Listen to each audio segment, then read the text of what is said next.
Hi and welcome back to my channel. I'm Ellen and today I'm going to be showing you my May bullet journal setup. I know it's a little bit early to be doing my May setup, but honestly, what else do I have to do? So I pulled out all of my different bullet journaling supplies and some other odds and ends that I found. I did put down some pencil sketches of some of the things that I want for this month, but I didn't do a whole lot and I figured I would just kind of let myself go with the flow and see what came out of it. So let's jump right in and get planning. This is my Raffleris bullet journal, which I have been using since the beginning of the year, and I've been really liking it.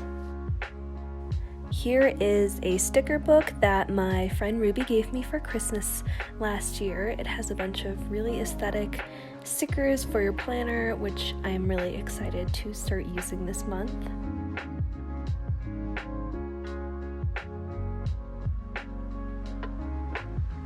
Here are some papers that I found. Some are origami papers and some are from my scrapbooking supplies. And here are some of the Tombow dual brush pens that I'll be using for this month. They are from the manga pack. I always think it's a little bit daunting setting up a new month because I'm a little bit of a perfectionist, trying to recover from that, but you know, sometimes it still gets me. So one of the things I decided was to use those little papers to cover up the YouTube tracker part, just because I didn't like how that was looking. Here I was adding the month, of course, which is May. And then I needed to remind myself of what the month actually looked like on my phone calendar, so that I could make sure I was doing the grid spacing right, because my pencil markings were a little bit unclear.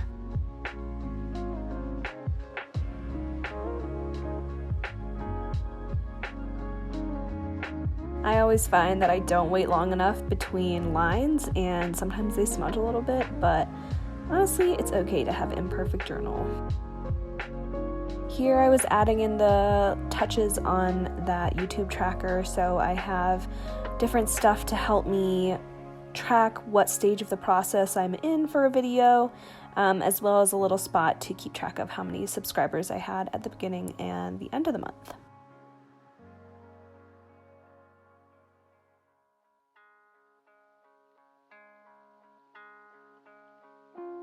Then I decided I wanted to add some more color, and so I took those other colors I had and I sprinkled them throughout the grid, and then added the numbers.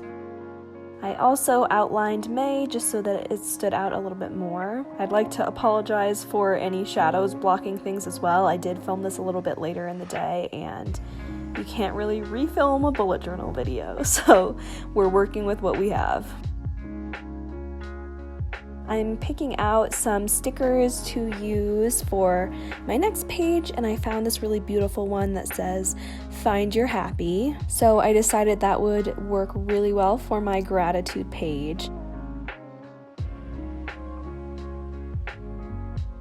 I just lettered gratitude with one of my brush pens.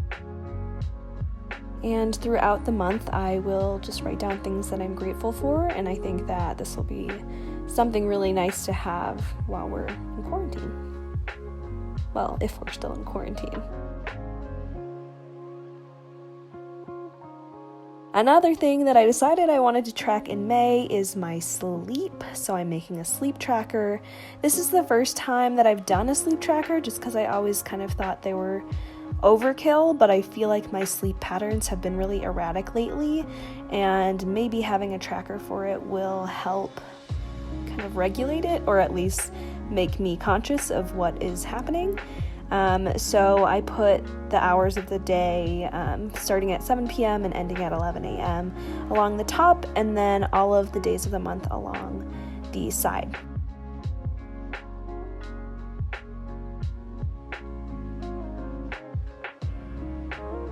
Now I will be doing my first weekly spread, so I decided to do a Dutch door, and that means I cut off one half of the page. I also rounded the corners a little bit. And on the left portion of the overhang, or where you would see no matter what part of the Dutch door is open, I decided to do some more trackers for the week. The top is actually just to keep track of where you are in the month, so what week in the month it is, I guess.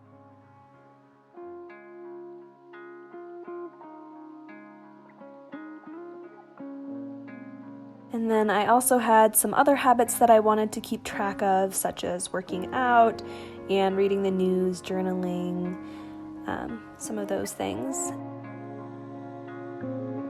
And then I decided I would break down my step goal a little further because my ideal step goal is 10,000 steps a day. That's what most people recommend, I feel like, but now that we're staying home most of the time, it's really hard to get that number of steps. Through most of April, I've been aiming to try and get 5,000 steps a day, which I don't always even get 5,000. So I wanted to make myself like a little graph to keep track of how many steps I took each day.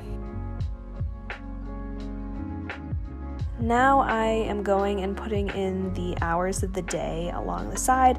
So this is a style of weekly that I do most of the time, just a little bit modified with the Dutch door.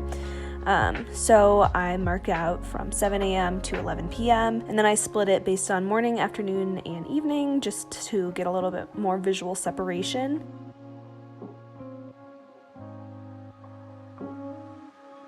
And then I just added the day of the week and the day of the month.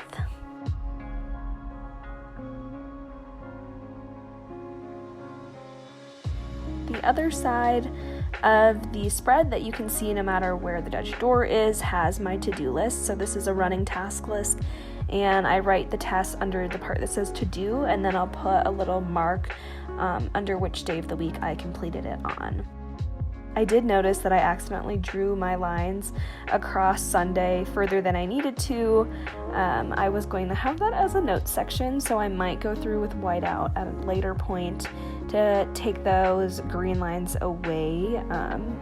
We'll see. I also wanted to use more stickers, so I threw some little blue dots along the bottom there. And now here are all of my spreads again. So the month overview, I might find a quote or something to put in that space above the YouTube tracker. And then my gratitude and sleep tracking pages, they're really empty right now, but they'll look a lot better once they're more filled out. And then here is my weekly spread, so it has all of those trackers and the Dutch door so I can still do hourly planning, which is something that I really enjoy. And that's everything for this month. I'll be doing the rest of the setup as the month goes on, so I can kind of decide if I like the Dutch door. Thank you so much for watching my May bullet journal setup. I hope you enjoyed seeing me kind of throw up on the pages of my journal and just using a lot of different things. It's not the most cohesive month setup I've ever had, but I do like the different things that I used. So yeah, I'm happy with it. I'm excited to get to use it. I haven't done a Dutch door in this style in a while, so that's exciting as well. Let me know in the comments down below what you'll be doing for your May bullet journal setup, and I hope that you and your family are staying safe and healthy throughout this quarantine period, staying home when you can, and making sure to wear a mask when you have to go out for your essential errands. Thank you so much for watching. I'll see you in the next video. Bye!